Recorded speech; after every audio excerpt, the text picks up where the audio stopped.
Année 2024.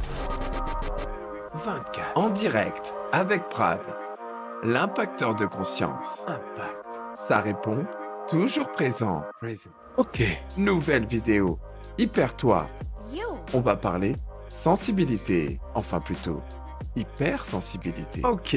Let's go l'équipe. Si tu es une personne à fleur de peau, tu es forcé de constater que tu as un énorme besoin d'amour I love you, baby. et un désir de tout comprendre.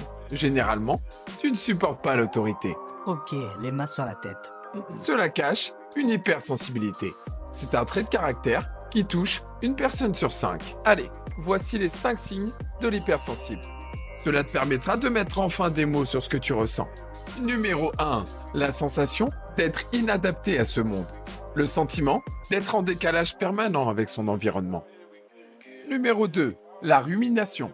La personne hypersensible est facilement sujette à des ruminations, ce qui ne lui laisse pas de répit. Elle va cogiter sur tout ce qu'on lui dit et décortiquer tout ce qu'elle voit, ce qui peut l'emmener parfois à mettre en place des écrans de fumée, croyant parfois qu'elle s'apportera du réconfort par des addictions. Salut, bébé. Petit aparté, Mani, rappelle-toi qu'il est toujours plus facile d'avoir du vice que d'avoir une rigueur. Allez, reprenons. Numéro 3. L'hyperempathie. C'est la capacité à se mettre à la place des autres et d'être plus attentif à l'autre plutôt qu'à soi-même. Du coup, le risque dans tout ça, c'est que l'hypersensible se retrouve avec des émotions qui ne lui appartiennent pas. Numéro 4. Le besoin d'amour. L'hypersensible a un grand besoin affectif. Il faut qu'il soit rassuré, protégé en permanence, à un tel point que parfois, il cherche l'attention des autres par n'importe quel moyen, ce qui est extrêmement fatigant pour lui et pour les autres. Nous y voilà, numéro 5.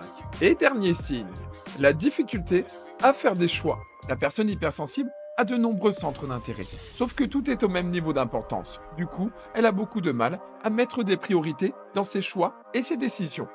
Maintenant, à toi de te poser les bonnes questions. Travailler sur soi en développement personnel offre de nombreux avantages.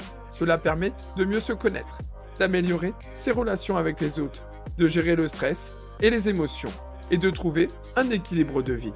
Le but de l'acceptation de soi est d'embrasser qui nous sommes vraiment, avec nos forces et nos faiblesses. Sans jugement, ni critique. Impact.